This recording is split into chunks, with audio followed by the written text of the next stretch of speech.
Assalamualaikum warahmatullahi wabarakatuh. Perkenalkan, nama saya Rudi Suwondo. Kali ini saya akan mempresentasikan tugas ujian tengah semester studi kelayakan proyek.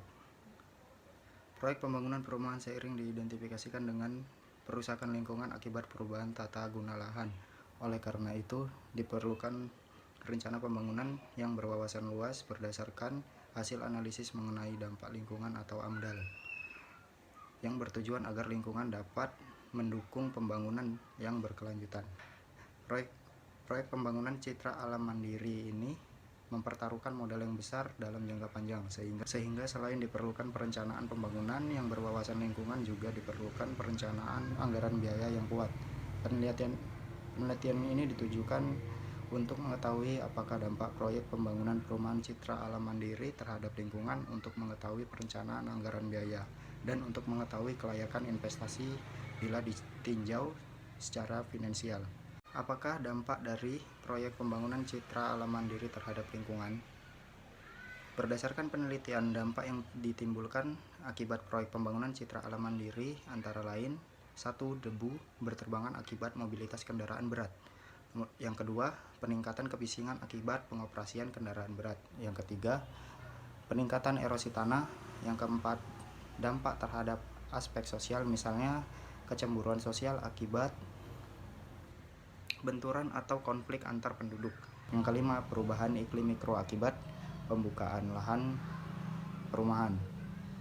Yang keenam, penurunan kualitas air permukaan akibat kegiatan MCK dari penghuni. Sesuai dengan aturan tentang penggunaan AMDAL dalam pembangunan proyek perumahan menurut Keputusan Menteri Negara Lingkungan Hidup Nomor 11 MENLH-3/94 Tahun 1994 tentang bisnis usaha yang wajib dilengkapi dengan analisis mengenai dampak lingkungan, maka pembangunan perumahan citra alam mandiri ini tidak diwajibkan AMDAL. Persoalan selanjutnya, bagaimana perencanaan anggaran biaya pada proyek pembangunan perumahan citra alam mandiri? Nah, rencana anggaran biaya atau RAB dibuat untuk mengetahui besar biaya modal yang dibutuhkan, antara lain biaya pembelian lahan, pembangunan perumahan atau infrastruktur penunjang, proses pengeringan tanah, notaris untuk memproses pecah dan balik nama, pajak, marketing, dan lain-lain.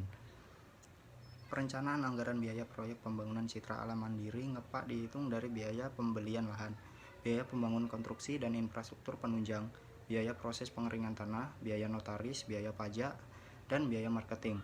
Perencanaan anggaran biaya tersebut dibuat untuk mengetahui pasar biaya modal yang dibutuhkan, atau dengan kata lain, untuk mengetahui harga pokok penjualan. Setelah itu baru ditambahkan dengan keuntungan yang ingin diperoleh.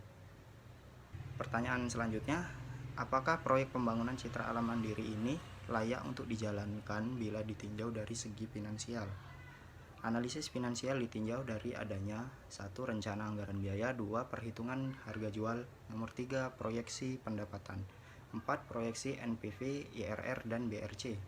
Ditinjau dari sisi finansial, investasi pada proyek pembangunan perumahan citra alam mandiri ini adalah feasible atau layak. Hasil NPV adalah positif sehingga investasi layak diterima. Nilai IRR 34,38%, rate inverse-nya 15% sehingga investasi layak diterima. Bila BCR-nya 1,46 sehingga investasi layak diterima berdasarkan hasil analisis terhadap berbagai kemungkinan resiko disimulasikan. Nilai IRR masih lebih tinggi dari angka rate-nya yang 15%. Nah, untuk kesimpulannya, pada pembangunan proyek perumahan citra alam mandiri di Desa Ngapak, Kecamatan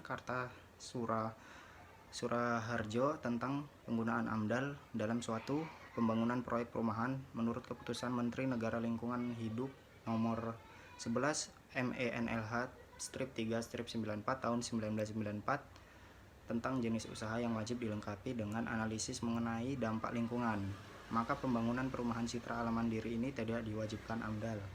Nah, dari hasil segi finansial, maka investasi pada proyek perumahan citra alam mandiri tersebut termasuk layak karena diperoleh hasil adalah positif sehingga layak untuk berinvestasi.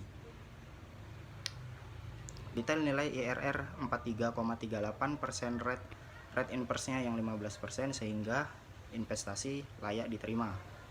Nilai BCR-nya 1,46 sehingga investasi layak diterima berdasarkan hasil analisis terhadap sebagai kemungkinan resiko yang disimulasikan. Nilai IRR-nya lebih tinggi dari angka rate-nya yang 15%. Sekian dari saya. Assalamualaikum warahmatullahi wabarakatuh.